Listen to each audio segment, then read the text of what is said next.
Hai, Assalamualaikum warahmatullahi wabarakatuh. Saya ucapkan selamat Hari Raya Aidiladha kepada seluruh umat Islam. Sempena Hari Raya Aidiladha yang mulia ini, saya ingin menceritakan kisah Nabi Ismail alaihissalam secara ringkas. Dah bersedia nak dengar? Jom!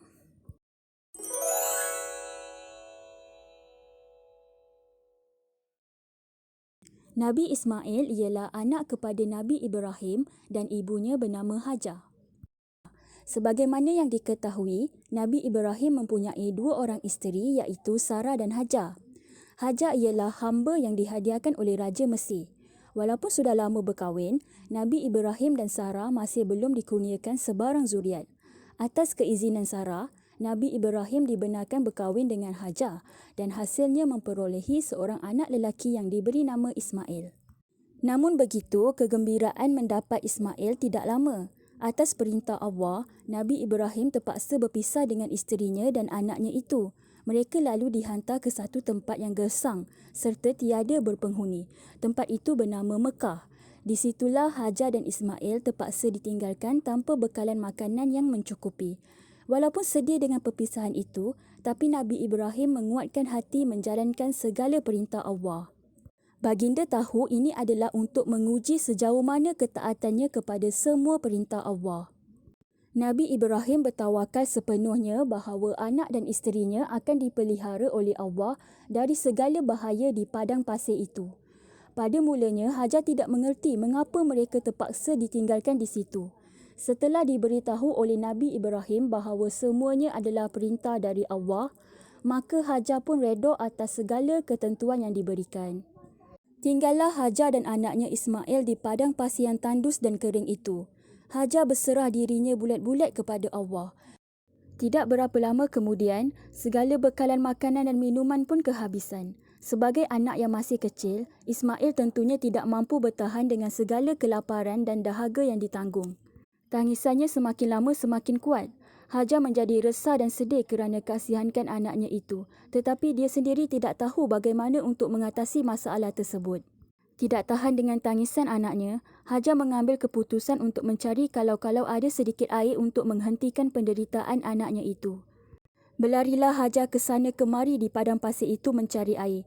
Jalan antara anaknya dan tempat dia mencari air itulah yang diberi nama Safa dan Marwah yang terkenal di Mekah sekarang. Setelah sekian lama berulang-alik dari kedua-dua tempat itu, namun air yang dicari tak jua ditemui. Atas sifat Hajar yang tidak berputus asa itu, Allah telah membalasnya dengan mukjizat agung yang dapat kita lihat hingga ke hari ini. Akhirnya kelihatanlah pasir yang berhampiran Ismail menjadi basah. Hajar pun mulalah menggali lalu terpancarlah mata air yang terkenal sebagai Telaga Zamzam hinggalah sekarang. Minumlah kedua beranak itu sepuas-puasnya sambil mengucapkan syukur di atas kurniaan Allah. Tidak lama kemudian, ramailah para rombongan ahli perniagaan yang mengetahui kewujudan mata air Zamzam itu menjadikan Mekah sebagai persinggahan untuk mendapatkan bekalan minuman. Semenjak dari itu, kawasan Mekah menjadi tumpuan ramai. Beberapa tahun berlalu, walaupun berjauhan, Nabi Ibrahim tetap juga mendoakan kesejahteraan untuk Hajar dan Ismail yang ditinggalkan. Namun begitu, kerinduan Nabi Ibrahim kepada anak dan isterinya tidak tertahan lagi. Berita tentang penemuan Telaga Zamzam juga terdengar olehnya. Dengan izin Sarah, baginda pun berangkatlah mencari mereka di kawasan yang ditinggalkan dahulu. Sampai di sana didapatinya kawasan itu sudah ramai berpenghuni. Anak dan isterinya juga dihormati dan dianggap sebagai pemilik Telaga Zamzam itu. Alangkah bersyukurnya Nabi Ibrahim dapat bertemu semula dengan keluarganya itu dalam suasana yang begitu membahagiakan. Beberapa ketika setelah Nabi Ibrahim bertemu isteri dan anaknya itu, baginda menerima satu lagi ujian yang amat berat. Dalam mimpinya, Allah memerintahkan Nabi Ibrahim agar menyembelih Ismail, anak kesayangan yang baru ditemuinya itu. Nabi Ibrahim terbangun dari tidurnya. Perintah Allah ini terlalu berat untuk dilaksanakan kerana baginda terpaksa menyembelih anak yang amat disayanginya. Anak yang diharap kemudian hari menjadi penyambung segala usaha dakwahnya. Namun sebagai hamba Allah yang taat, Nabi Ibrahim tanpa lengah menemui Ismail lalu membisikkan kepada anaknya itu akan perintah Allah yang mesti dilaksanakan. Ismail yang mendengarkan kata-kata ayahnya itu dengan penuh yakin dan taat, merestui Nabi Ibrahim menjalankan perintah Allah. Tidak sedikit pun kelihatan rasa takut dan gentar di dalam hatinya dalam melaksanakan perintah Allah. Dalam perjalanan menuju ke tempat sembelihan, berbagai dugaan telah datang bagi menghalang niat mereka. Semuanya itu tidak lain adalah godaan dari iblis sendiri agar mereka berdua mengingkari perintah Allah. Namun begitu, semua halangan dan dugaan itu berjaya diatasi oleh Nabi Ibrahim dan anaknya Ismail. Setelah sampai ke tempat yang dituju, Nabi Ibrahim mengeluarkan pisau yang tajam untuk melaksanakan korban tersebut. Walaupun hatinya berat, perintah Allah mesti juga ditunaikan. Ismail juga sebagai insan yang taat dan patuh pada Allah dan ayahnya, tenang sambil menantikan apa jua yang akan diperlakukan ke atas dirinya. Saat mata pisau hampir ke leher Ismail, tiba-tiba terdengar satu suara malaikat dari bukit yang berhampiran yang menyatakan bahawa sememangnya Nabi Ibrahim dan anaknya Ismail adalah hamba yang taat kepada perintah Allah.